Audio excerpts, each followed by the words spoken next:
सुना देते हैं। तो भैया आपसे कुछ सवाल पूछना है। सभी हमारे जितने भी पवन भैया के भाई हैं, फैंस हैं, उनके चाहने वाले हैं, उन लोगों का कुछ सवाल बताइए। आज तक तो हम इंटरव्यू वगैरह लेते नहीं हैं, हाँ। लेकिन हम सोचे कि सबका सवाल है तो हम आपसे पूछ लें। पहला चीज़ कि जब ये भक्ति गाना रोयल रघुराई रिलीज हुआ, इसका रिस्पॉन्स बहुत अच्छा मिला। अब भैया को भक्ति का सम्राट अगर भोजपुरी में कोई है तो वो पवन सिंह है, उनके सिवा कोई नहीं है। ऐसा गाना सिर्फ वहीं गा सकते हैं। इस गाने का रिस्पॉन्स इतना अच्छा मिला है कि लोकगीत हो, चाहे कितना भी बड़ा गीत हो, सफल।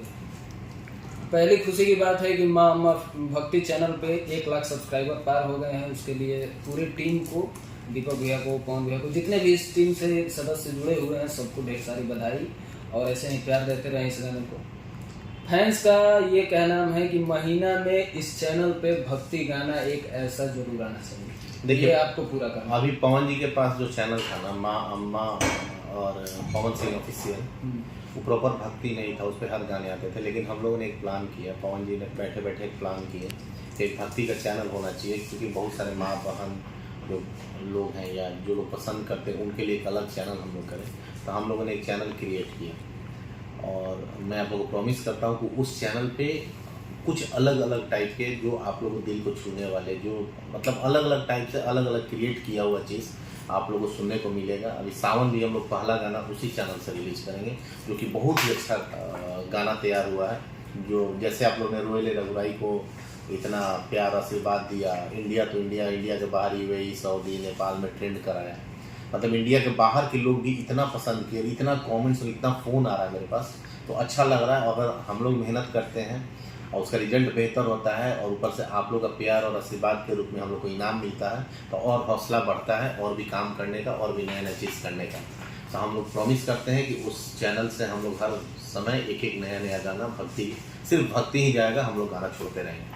दूसरा सवाल ये है कि पवन भैया का जो इतना जल्दी गाना रिलीज हो रहा है, जैसे महीने में हमको लगता है कि 7, 6, 8 गाने रिलीज हो जा रहे हैं, तो भैया को लोग क्या है कि भैया का जो वजन है वो थोड़ा हल्का दिख रहा है। मतलब फैंस का ये कहना है कि महीने में कम से कम 4 से 5 आने चाहिए, उससे ज़्यादा नहीं। अगले महीने से सावन शुरू हो रहा था ना, तो जो कंपनी का गाना तैयार था वो कंपनी वाले लोगों ने बोला कि सावन के पहले हमको सारा रिलीज करना है। तो हर कंपनी का अपना अपना ये पॉलिसी होता है। जैसे हमारा गाना 3-4 दिन 1 नंबर पर ट्रेंड किया वायरल का, तो हमसे बात भी नहीं हुई। और डीआरजे का चूँकि मास्टर कंप्लीट था, तो सावन स्टार्ट होने वाला है, जिस वजह से डीआरजे ने 2-3 दिन में वो गाना छोड़ दिया। और एंगल का पहले से डेट दिया हुआ था 27, क्योंकि 22 के बाद सीधा मेरा 27 का डेट था।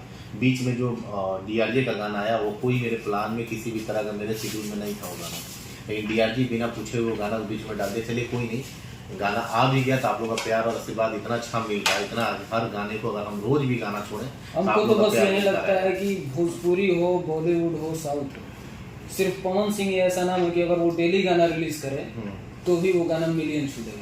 अच्छा, एक समय था जब मैं देखता था कि आप लोग बोलते थे कि 1-1 महीना पे गाना गा रहे हैं, 2-2 महीना पे गाना गा रहे हैं, ठीक है, चलिए वो समझ जाता है। आज गाने गा रहे हैं, गाने आ रहे हैं, वो एक्टिव हो गए हैं, तो आप बोल रहे जल्दी गाना। नहीं, वो उसका फैंस का कहना ये है कि इतने गाने रिलीज हो रहे हैं कि हम लोग सारे गानों पे ध्यान नहीं दे पा रहे हैं।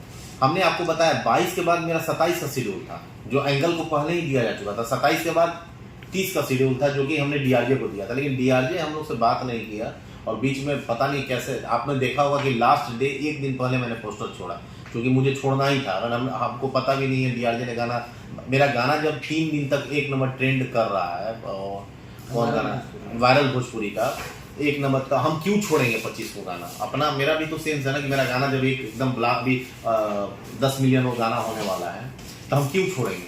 लेकिन डीआरजे कंपनी ने उस गाने को छोड़ दिया, जो कि मेरे शेड्यूल में 25 तारीख डेट ही नहीं था। चलिए छूट गया तो कोई नहीं। अब सावन 4 तारीख से स्टार्ट हो रहा है, 4 के बाद सावन स्टार्ट होगा। अच्छा, सावन में कितने गाने आएंगे लगभग? हम लोग प्लान किए 9 से 11, 9 या 11, मिनिमम 9, मैक्सिमम 11। अच्छा, ये चीज होगा। क्योंकि 2 महीने का सावन है ना, तो थोड़ा सा हम उसमें दूसरा फैंस का कहना ये है कि जैसे पवन भैया के जितने गाने आ रहे हैं इधर बीच, जितने गाने आ रहे हैं, सबका म्यूजिक सेम उन सबको लग रहा है। पहले जैसे पवन भैया का गाना दूर ही कहीं बजता था तो लगता था कि ना ये पवन सिंह का म्यूजिक है, मतलब अलग कुछ म्यूजिक लगता था कि मैंने पवन सिंह का गाना है। म्यूजिक डायरेक्टर तो म्यूजिक पे कुछ आप लोगों को म्यूजिक डायरेक्टर जो है, देखिए क्या होता है, कुछ कुछ मजबूरियां होती हैं जो हम लोग नहीं कर सकते हैं। जैसे एंगल का गाना हुआ जो आज लाइटर शुरू हुआ है, चाहे जो भी कुछ ऐसे गाने होते हैं जो प्रोड्यूसर ही बनवा करके लाते हैं कि पवन जी को गाना है। कुछ गाने पवन जी को नहीं भी पसंद होते हैं तो प्रोड्यूसर का फोर्स रहता है कि भैया हमको बहुत पसंद है, कुछ भी पवन जी से गवा लेंगे, ऐसा नहीं होता है। लेकिन इतना इमोशनल लोग बात करने लगते हैं ना कि हम बहुत पसंद है, ब्लास्ट है। तो मान लीजिए 10 लोग बोल रहा है तो गाना तो सारे अच्छे हैं, कहीं से भी कोई ये नहीं है, लेकिन कहीं कहीं ऐसा भी होता है कि पवन जी को मतलब ये सोचने पर मजबूर हो जाते हैं कि चलिए बोल रहे हैं, लेकिन गाना सारे अच्छे हैं, सारे को आप लोग तो म्यूजिक पर थोड़ा आप लोगों को ध्यान देना है। तीसरी बात ये है कि जैसे भैया लंदन जाने वाले हैं, हम लोगों को पता चला, तो लंदन में तो वो अभय सिन्हा जी का प्रोजेक्ट होगा। हाँ, तो अभय सिन्हा जी की जितनी भी मूवी रिलीज होती है वो मूवी पहला चीज की हॉल में रिलीज होती नहीं है, प्लेटफॉर्म पे रिलीज होती है। वो प्लेटफॉर्म पे रिलीज होती है, कब हुई कब गायब हो गई कुछ पता नहीं चलता। तो इससे पवन सिंह के स्टारडम पे असर पड़ता है कि पवन भैया इतने बड़े स्टार हैं, भोजपुरी के सबसे बड़े कलाकार हैं, और उनका फिल्म कब आता है कब चला जाता है। वो फिल्म का स्क्रिप्ट ऐसा रहता है कि एक रूम में एक घर में फिल्म पूरी शूट हो जाती है। तो इस पे आप क्या कहना चाहते? देखिए क्या होता है, कभी कभी ऐसा होता है ना कि अभी जैसे इससे पहले पवन जी लंदन में थे तो कुछ सनक वनक के जो ट्रेलर आए थे उस पर बहुत सारे फैंस का या जो चाहने वाले पवन जी का उनका कमेंट आया था कि बहुत ही बुरा है। तो इस बार जो लंदन जा रहे हैं पवन जी पूरे प्लान में पूरे स्क्रिप्ट पढ़ करके पूरे प्रॉपर वे में तैयारी करके जा रहे हैं और 24 को जाएंगे और मात्र 20 दिन के लिए जा रहे हैं। एक ही फिल्म शूट करेंगे, शूट करके वो चले आएंगे, क्योंकि अभय भी आदेश है तो उसका तो पालन करना ही है, क्योंकि अभय भी हाँ उनसे व्यक्तिगत रिलेशन है, वो बड़े भाई हैं हमारे। सूर्यवंशम फिल्म जो शूट हो रही है बहुत बड़े लेवल पे शूट हो रही है। 15 दिन तक इसका सिर्फ क्लाइमेक्स चलेगा, फाइट सीन है 15 दिन तक। और बहुत ही हम लोगों ने एक नया प्रयोग किया है, जो एल्बम में लड़की काम करती थी आस्था को हम लोगों ने लिया है। पवन जी का ये रहा है कि जो अच्छा काम करे उसको आगे की तरफ प्रमोट करो। और पवन जी को एक अलग आप लुंगी और शर्ट में देखेंगे, एक अलग लुक नजर आएंगे पवन जी पूरी फिल्म में। और बहुत ही अच्छा स्टोरी है और निशांत भाई हमारे भाई हैं वो बना रहे हैं और काफ़ी दिल से और काफ़ी मन से और बहुत बड़े लेवल पे ये फिल्म बन रही है। अच्छा, अभी बीच में कोई प्रॉपर हिंदी सॉन्ग आने वाला है कि नहीं, जो पूरा हिंदी वर्जन है, भोजपुरी नहीं? देखिए आदित्य देव जी ने एक हिंदी गाना बनाया हुआ है टी सीरीज के लिए, वो गाना रेडी है। पवन जी जैसे बॉम्बे जाएंगे वो गाएंगे, प्रॉपर हिंदी है। फिर आपको हम निक ब्रदर्स के साथ एक हमारा गाना फाइनल है जो प्रॉपर रेडी होगी। कल पवन जी को बॉम्बे जाना है, फिर एक वो सदाब साबरी उनके गाने रेडी। मतलब ये सब जो भी प्रोजेक्ट होगा सावन बाद आएगा। क्योंकि क्या है कि पवन जी बॉम्बे गए नहीं है और वो सब ऐसे गाने हैं कि इधर वैसा स्टूडियो ही नहीं है कि पवन जी जा पाए। आदि शक्ति का जो गाना है वो कितने तारीख को रिलीज? 30 तारीख को रिलीज है। बहुत ही बड़े लेवल पे और बहुत ही मुझे लगता है कि बहुत दिन बाद सड़िया करिया ले ले यह गाने के बाद मतलब हस्बैंड वाइफ के गाना है। और मुझे लगता है कि मेरा आत्मा कर है कि मैंने इस वीडियो को 50 बार से कम नहीं देखा लखनऊ से आते वक्त मोबाइल में। मुझे लगता है कि आप लोगों को बहुत अच्छा लगेगा। आस्था ने बहुत अच्छा काम किया है पवन जी का। पवन जी ही इस गाने में बहुत ज़्यादा मेहनत की है, म्यूजिक से लेकर हर जगह पे। तो मुझे लगता है कि ये गाना ब्लास्ट होना चाहिए। तो इसके बाद भी और कोई लोकगीत सावन में आएगा? हम लोग कोशिश करेंगे कि इसके बाद एक टिप्स का गाना रिलीज कर दें। टिप्स का हिंदी मतलब रीमेक गाना है, टिप्स का गाना रिलीज करें, उसके बाद सावन शुरू। मतलब वो किस लेवल पे शूट किया गया है? मुझे लगता है कि 25 से 30 लाख रुपए उस गाने में हम लोगों ने वीडियो में खर्च किया है। वीडियो तो खैर हमने देखा है, लेकिन आप अपने मुंह से बताइएगा तो ज्यादा। आकांक्षा पूरी उसमें काम की है जो अभी बिग बॉस में ऑलरेडी है। तो हमको लोगों को लगता है कि वो गाना बहुत ही अच्छा वो लड़की काम की है।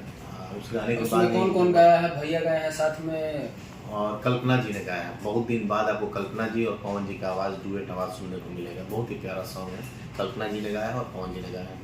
तो चलिए बस आपसे इतना ही निवेदन है कि आप जितना भी प्रोजेक्ट देखे कहें कि जितने भी भैया के फैंस हैं सब जानते हैं कि पवन सिंह का मैनेजमेंट दीपक सिंह करते हैं। देखिए फैंस को कुछ उन लोगों को यही लगता है कि जितने भी गाने लिरिक्स जितने भी अगर कंफर्म किए जाते हैं तो वो दीपक सिंह ही करते हैं। नहीं ऐसा नहीं। तो ऐसा कुछ नहीं है, सारे गाने सारे लिरिक्स भैया खुद देखते हैं और खुद वो पसंद करते हैं। इनको गाना नहीं है भाई, गाना है भैया को। देखिए कुछ जैसे मान लीजिए 20 गाने हैं तो 20 गाने में कुछ ऐसा मजबूरी हो जाता है कि वो गाना पड़ता है पवन जी को। मान लीजिए 20 गाने में अब 5 गाना कंपनी वाले लेके आ रहे हैं, 5 नहीं पसंद करेगा तो उनको भी लगेगा कि क्या खराब लग रहा है। लेकिन पवन जी बहुत ही चूजी हैं, बहुत ही चूज करके गाना गाते हैं और मतलब कहीं से भी अपने गायकी में, अपने एक्टिंग में, अपने शूटिंग में कहीं से भी कंप्रोमाइज़ नहीं करते हैं। और बहुत मेहनत कर रहे हैं हम लोग भी खैर देखते हैं कि थोड़ा सा भी अगर कहीं उनको कमी लगता है तो कहते हैं कि ना फिर से कर, फिर से गाओ, फिर से शूट करो। फिर से अगर गलती लगता है कि गाने में थोड़ी कमी है, जब तक वो अपनी कमियों को पूरी नहीं कर लेते हैं तब तक वो गाना रिलीज नहीं करते। जैसे हम लोग को लगता है कि परफेक्ट है एकदम, उनको थोड़ा सा कहीं खटकता है, फिर से करेंगे, हम लोग इरिटेट हो जाते हैं, बाप रे इतना बढ़िया है फिर भी आप दोबारा रात भर जगह सुबह 8-9 बजे तक एकदम जगा के रखते हैं। तो अपने जगह रहते हैं पूरा 8-9 बजे तक, उसके बाद आके भी नहीं सोते हैं, पता नहीं